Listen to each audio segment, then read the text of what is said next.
navbat asosiy tarkibga demak deyarli yo'qotishlar yo'q.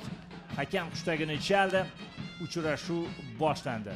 Karpenko bugun ham asosiy 18 talikka kirmagan, lekin Bunyodkor jamoasi futbolchi uzoq masofadan berilgan zarba. Ikkita imkoniyat bo'ldi hozir jizzaxlik futbolchilarda. Hozircha himoyachilar imkoniyat berishmayapti. Top jarima maydonchasi ichida xavfli vaziyat. Darvozabon sinchkovlab o'rganib borishadi. Jamoadagi o'zgarishlar va o'ziga xos uslublar. Hozir himoyachi xatoga yo'l qo'ydi bu yerda. Qo'pol xato, juda qo'pol xato. O'yin haqidagi fikrga futbol ishqibozlariga shuni ham aytib o'taman.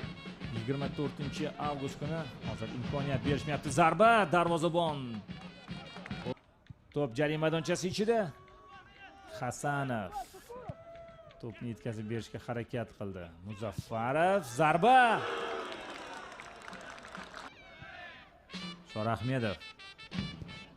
Yaxshi, juda chiroyli kombinatsiya, yaxshi imkoniyat bor. Shorahmedov to'pni yerga yetkazib berdi. Zarba.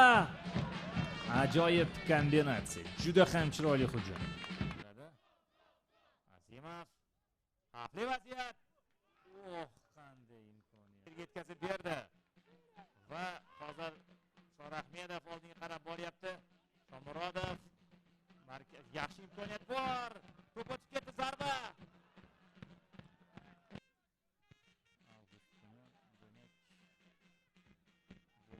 Hozir ajoyib zarba.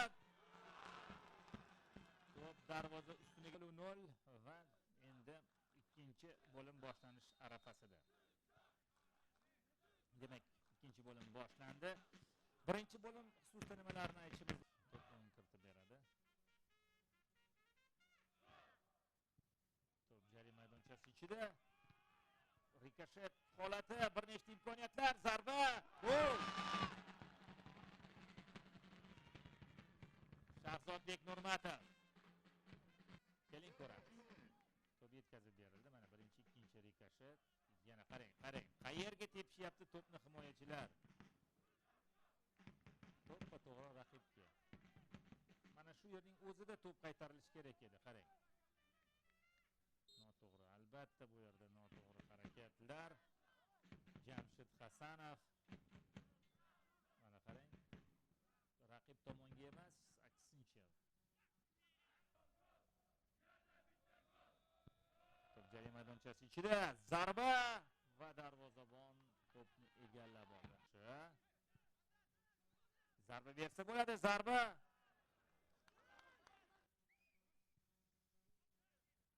Almatov. Yaxshi. Qanday vaziyat. Eliyor Oripov namoyish etildi. Bunyodkorning hujumi va darvozabon. Hattoki chap burchakdan ham to'pni o'zi o'yin kiritib beryapti. Ikkinchi qavatda hozir darvozabondan ham to'p o'tib ketdi. Sandonining Seul bilan Al-Nasr esa Al-Jayshni o'ynaydi. Hozir esa yana bir imkoniyat. Eminov bir futbolchidan o'tdi.